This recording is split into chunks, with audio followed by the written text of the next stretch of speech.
Hi guys, I'm Sarah. Today I'm going to be reviewing a bike trailer. I'll talk about some positives and some not so great things I've learned while using it. This is the Schwinn Willow River Bike trailer / stroller. Yes, it does convert into a stroller. Here's my husband with our Willow River trailer riding by the ocean on a very bumpy paved path. One negative aspect is how bumpy or noisy or squeaky the trailer is for our kids. The tires are air-filled, but this trailer does not absorb shock at all. We have tested this trailer everywhere on lots of terrain. I wanted a durable trailer that was budget-friendly. I wish I had one of these as a kid. Look at how much fun that is, and it held up to plenty of dirt mountain rides. The stitch marks where the gray meets the yellow fabric is from the small pocket on the inside, which my 1-year-old was able to rip off. Unfortunately, the fabric is not the best quality, and there is not as much ventilation built in there as there should be, and it gets a bit hot in there for my little guys. The seating is not solid or sturdy in my opinion, which causes my boys to both slide into each other in the center of the trailer. We store our trailer in the back of our vehicle at the moment, so it needs to be open from the folded down position for each use. There are 2 fabric pieces to put together after clipping the frame in place. The first is the seat, the second is the mesh. So I'll show you this setup from the back of the trailer as well. Fabric number 1 has 4 buttons that attach it to the top bar of the frame. There is a small zipper on either side of fabric number 1 to attach it to the fabric that stays permanently on the frame. Fabric number 2 has elastic to stretch over the entire frame, and then a button on each corner to secure to the back of the frame. I have actually used this rain cover during a rain sprinkle on a ride. It attaches with 2 strips of Velcro on either corner. You'll unzip the mesh to get your kiddos in and out. Okay, all the straps and buckles look confusing, but this is a 2-seater trailer. I was disappointed in the quality of the buckles and straps. They're difficult to adjust, and the gray padding never stays in place. This means the plastic pieces can dig into my little ones' necks. The bench to sit on almost leans forward, so my boys are sliding forward into the buckle between the legs. If you're bringing just one kiddo, they can sit in the middle, and you'll just turn the straps over on either side to snap in. If your little one falls asleep back there like mine, you can still put them in a side seat so they'll have a headrest. Here I have my 1-year-old and my 3-year-old getting buckled in side by side. Honestly, they're never excited to get into the trailer, and I think it's because of the fact it's uncomfortable to sit on.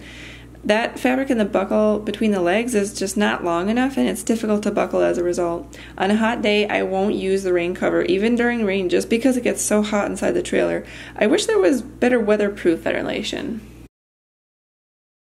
Technically, this trailer does have a bench seat, but again, it leans forward and it's not much higher than the footrest.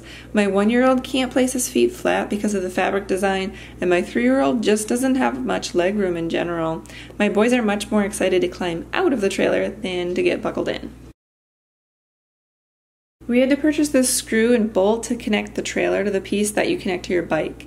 The attachment piece that stays on the bike does come with the trailer itself. Unfortunately, we lost the pin that clips into the holes to connect the bike to the trailer, so we improvised.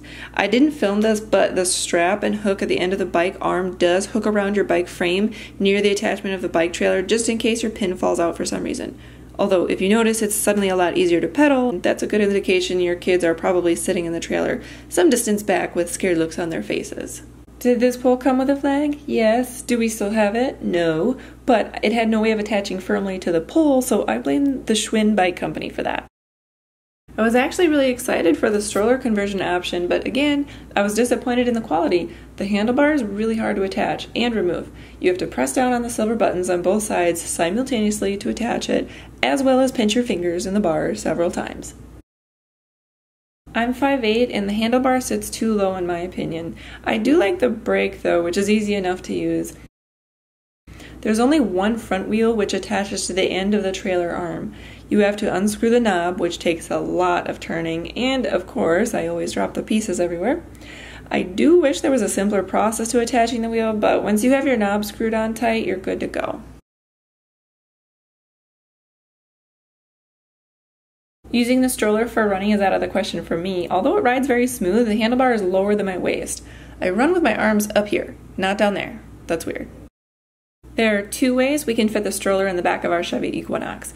The wheels don't pop off, so we either stand it up straight and try to get the brake to stay, or we lay it flat, but that doesn't leave room if we want to pack our 3-year-old's bike back there with it. All in all, there's a lot of things I wish were different about this trailer, but it was very budget friendly at $250 for a 2-seater trailer with air tires. It gets the job done and stands up to our trail ride adventures. Thanks for watching. Please subscribe and give us a thumbs up on the like button if you enjoyed my review.